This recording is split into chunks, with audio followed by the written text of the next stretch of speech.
I'm Nathan Zamprogno, one of your Hawkesbury City councillors.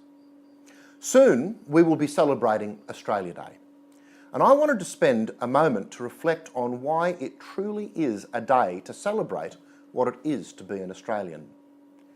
Celebrating Australia Day on the 26th of January is evolving beyond merely the day that we remember the pioneers who came to a strange and challenging land, building a prosperous and peaceful society which is now the envy of the world.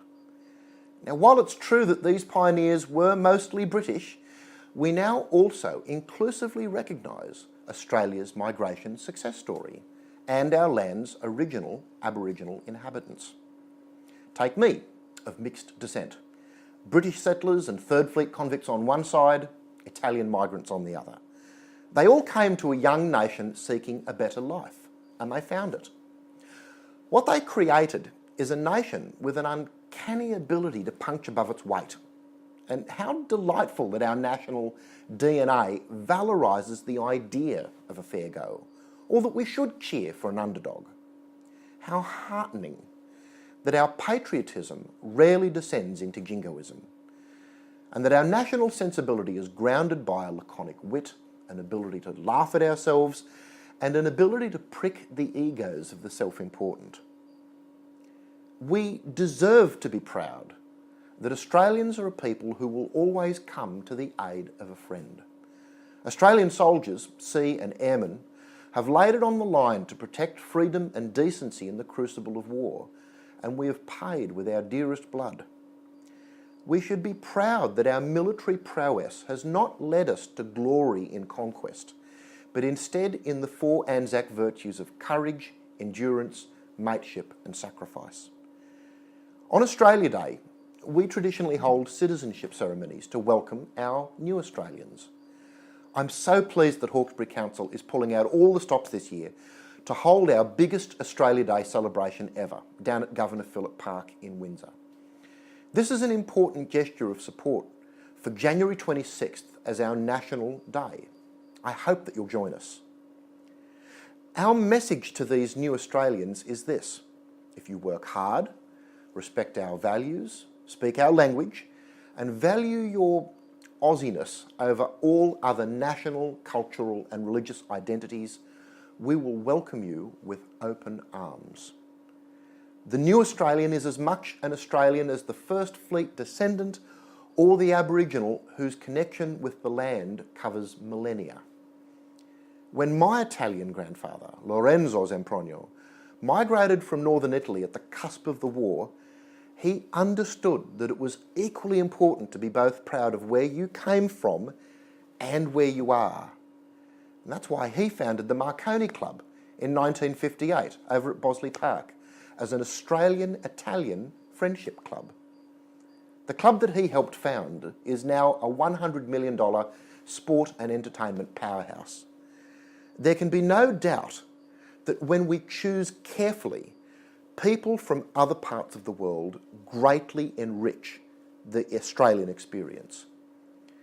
And my grandfather's experience exemplifies a great thing about Australia. The colour of your skin shouldn't matter, or your accent, or your creed, or your preference. What makes us Australians are our shared values, and they belong to all of us. Whether your mob came last year or 40,000 years ago, there shouldn't be any distinction between our first Australians and the rest of us. There's just all of us, one big family, equal as Australians under the law. If you pitch in and respect the remarkable legacy of our young nation, then this is objectively one of the best places, not only in the world, but in the history of the world, to live and prosper in peace. I'm unconcerned that the debate about Australia Day is perennial. It will always mean different things to different people. For me as a history teacher, I note that it's also the anniversary of Australia's only successful armed overthrow of a government, the Rum Rebellion of 1808. As a politician, it's a timely reminder that unpopular governments get kicked in the arse.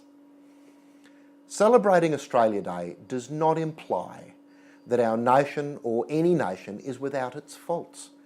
we recognise the deep and abiding connection of Australia's first inhabitants to the land. But Australia Day is about looking forward, not back.